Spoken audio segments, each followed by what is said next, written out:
entre la politique qui part d'un niveau central, mais qui devrait être appliquée à un niveau très local, il y a vraiment des inadéquations importantes. Les besoins ne seront pas uniformes dans le pays, donc après, à un niveau plus central, bon, on va identifier les priorités.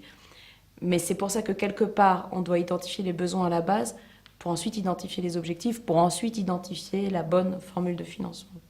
Il faut aller sur terrain pour voir réellement ce que l'établissement a besoin, puisque ça peut varier d'un établissement à un autre.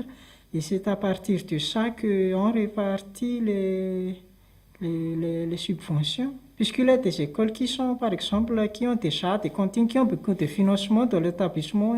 Par exemple, il y a des établissements qui font louer des parkings comme ça, tant qu'ils ont leur autofinancement. L'avantage de la consultation des acteurs locaux est qu'on aura une plus grande connaissance des besoins au niveau de l'école et également de l'utilisation que les écoles veulent faire de cette subvention.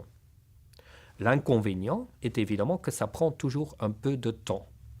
Cependant, dans ce cas-ci, il me semble que cette consultation qui peut se faire de manière rapide par une analyse des besoins est indispensable pour que cette politique soit bien formulée.